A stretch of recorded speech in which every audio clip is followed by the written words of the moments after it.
أدراك ما ليلة القدر ليلة القدر خير من 1000 شهر تنزل الملائكة والروح فيها بإذن ربهم من كل أمر سلام هي حتى مطلع الفجر. وقال رسول الله صلى الله عليه وسلم اللهم بارك لنا في رجب وشعبان وبلغ رمضان. صدق الله العظيم وصدق رسوله الكريم ونحن على ذلك من الشاهدين. Saudaraku sidang jamaah Jumat yang dirahmati oleh Allah, tiada kata yang pantas kita ucapkan hari ini khusus pribadi kita yang hadir di dalam masjid ini dengan mengucapkan alhamdulillahi rabbil alamin. Allah masih beri kita kesempatan, nikmat iman, kesehatan dan waktu, sehingga dengan Allah beri kita kesempatan itu kita dapat melaksanakan sholat Jumat nantinya secara berjamaah dengan keadaan sehat walafiat. Belum tentu Allah beri kesempatan kita di Jumat yang akan datang. Belum tentu Allah berikan kita umur panjang. Maka selagi sempat kita bersyukur dengan nikmat Allah dengan mengucapkan alhamdulillah, kita basahi lisan kita. Walaupun kita hadir di dalam masjid ini dalam keadaan susah payah, walaupun kita hadir di dalam masjid ini dalam keadaan jauh jarak yang kita tempuh hadir di dalam masjid ini, terkadang kita hadir di dalam masjid pun dalam keadaan ngantuk melaksanakan ibadah Jumat.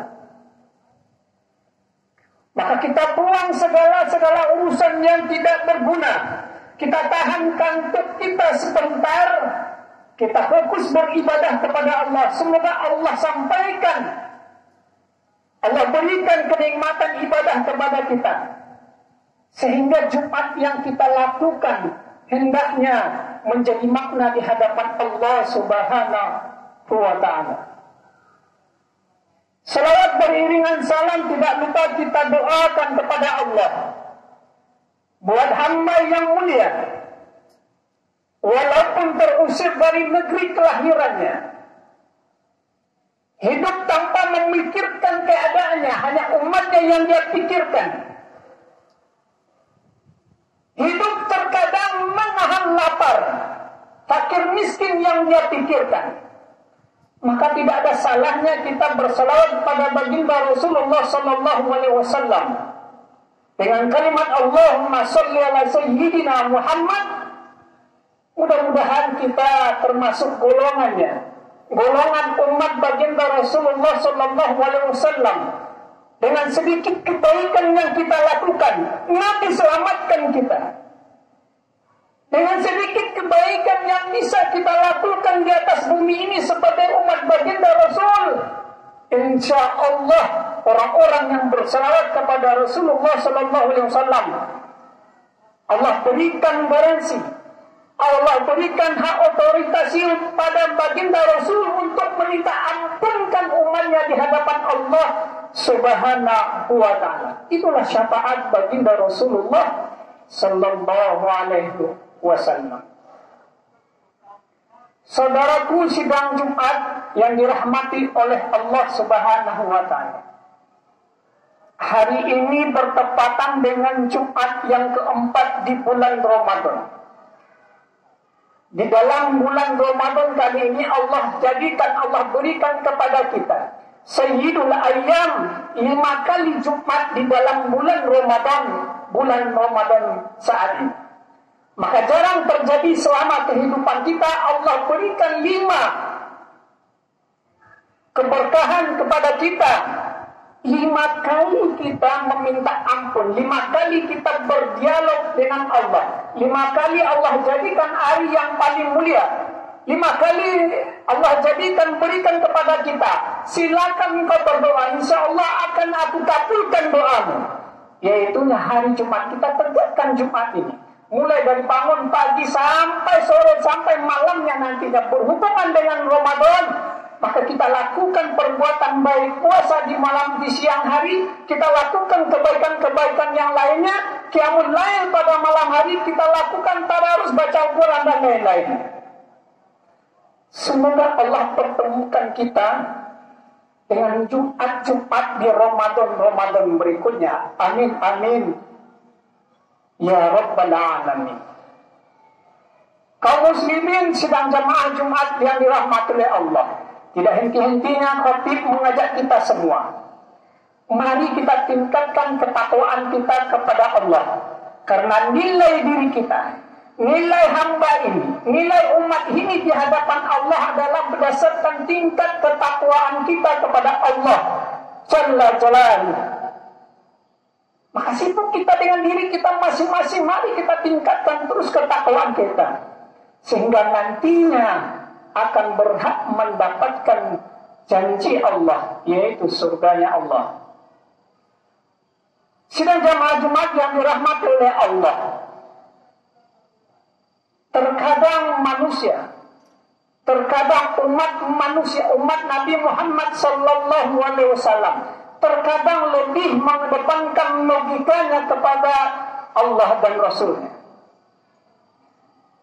Logika yang sebenarnya yang ada pada diri kita, manusia biasanya. Biasanya kalau kita tidak makan dalam sehari itu akan bisa menyebabkan sakit. Bisa saja akan ditimbulkan sakit mah, sakit asam lambung, sakit yang lain-lain. Itu logikanya manusia. Logikanya manusia kalau kita menahan haus dari pagi sampai sore nanti, maka timbul berbagai macam penyakit, bisa kekurangan cairan, dehidrasi, berbagai macam. Itu logikanya manusia.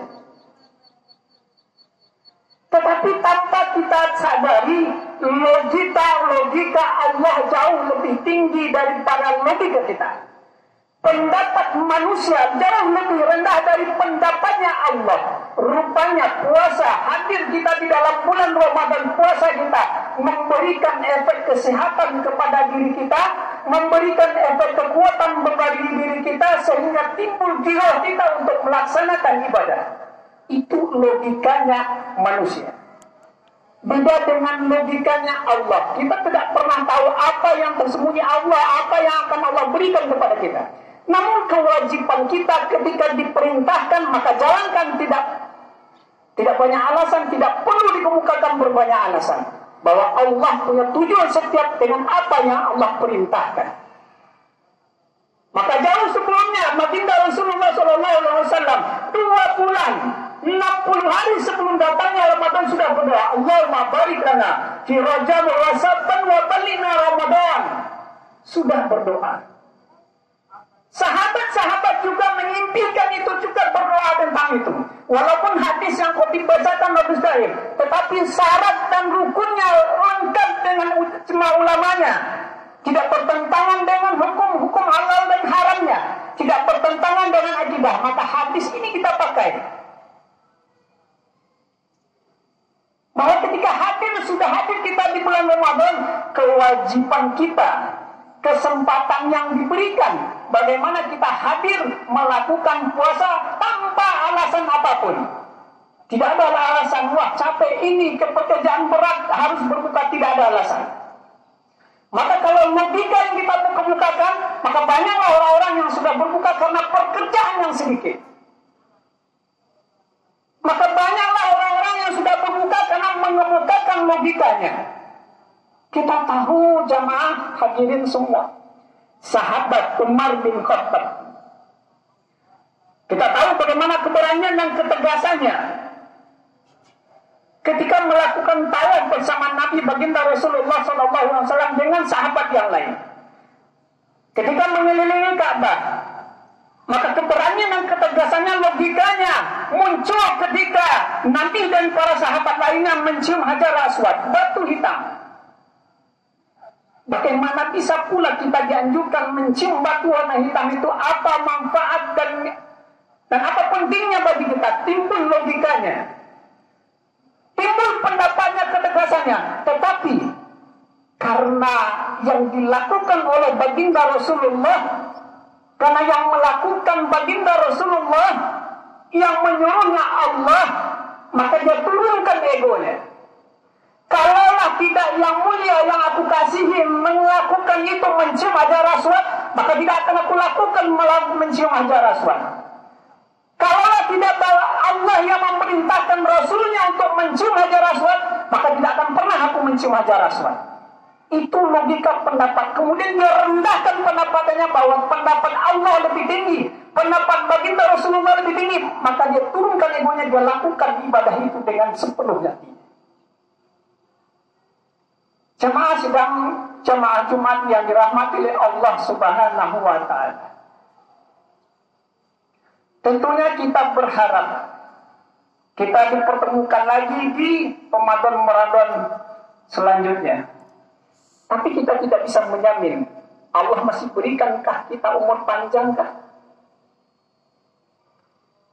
Karena tidak ada jaminan bagi kita. Orang tua akan dulu meninggal menghadap Allah.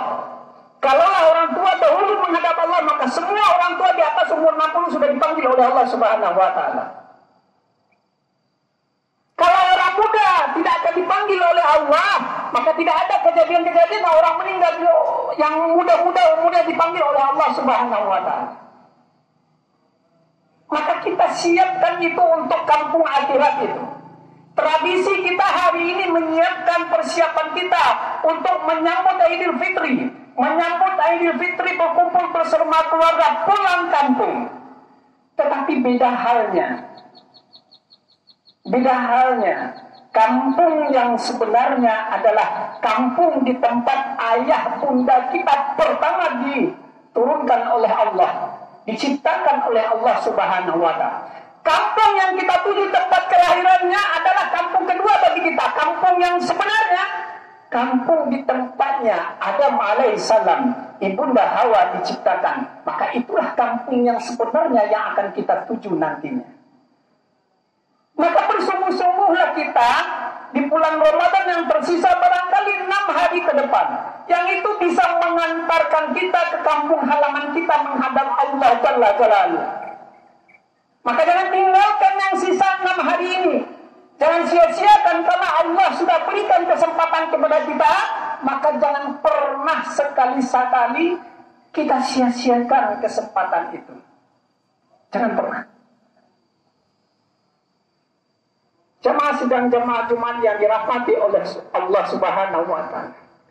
Barangkali sepenggal perkataan ini, sepenggal kutipan yang sudah khotib sampaikan, gabungan dari beberapa kata sudah menjadi kalimat yang hendaknya bisa kita bawa pada diri kita masing-masing. Apa yang sudah kita berikan, apa yang sudah kita lakukan di bulan Ramadan ini, apa yang sudah kita berikan kepada Allah dan Rasulnya. Yang nantinya apa yang menjadi pertanggungjawaban kita terhadap apa yang sudah Allah berikan kepada kita. Mudah-mudahan dapat kita maklumi dan kita pahami dan kita resapi di dalam kehidupan kita sehari-hari. Mumpung masih ada Ramadan. Ketika Nabi berkata, wahai sahabat, ada di Bani Israel terjadi sahabat yang rajin ibadah, nantinya akan ada sahabat yang beribadah selama 83 tahun. Dia rajin sholat, rajin baca Al-Quran. Malamnya dia lakukan ibadah terus, tahajud, qiyamul lail, baca Al-Quran. Siangnya dia lakukan dengan berjihad kepada Allah Subhanahu wa Ta'ala. Berjihad di jalan Allah Subhanahu wa Ta'ala. Maka inilah sahabat yang beruntung. Maka sahabat lain juga terkadang terheran-heran. Luar biasa sahabat yang disampaikan oleh baginda Rasul. Namun ada kesedihan dari beberapa sahabat, bagaimana yang diri kita hanya memeluk Islam belasan tahun, berjuang hanya sebentar, baca Al-Quran hanya sebentar, surganya belum jelas. Bagaimana dengan kami ya baginda Rasul? Maka turunlah ayat Inna anzalnahu fi lailatul qadr. Turunlah ayat ini. Baru Nabi jelaskan, wahai sahabatku, jangan engkau risau, jangan engkau cemas, bahwa Allah begitu cintanya kepada kita, begitu cintanya Allah kepada umatku, Maka Allah turunkan Al-Quran. Allah turunkan Al-Quran yang bunyinya bahwa ketika mendapati ibadah di bulan itu, ketika mendapati ibadah di malam itu, maka Allah beri ganjarannya sama dengan beribadah dengan 1000 bulan. 83 tahun lamanya. Maka senanglah hati para sahabat dengan apa yang sudah disampaikan Nabi. Mudah-mudahan umur kita yang tersisa, umur yang Allah berikan kepada kita yang masih tersisa, tidak tahu kapan Allah panggil kita, kita gunakan dengan sebaik-baiknya. Wabil khusus kita sampaikan bulan Ramadan sampai akhirnya dengan sebaik-baiknya, tanpa mengemukakan logika dan alasan kita masing-masing. Akhirul kalam, fa'tabi'u ya ulil absar la'allakum turhamun. Allah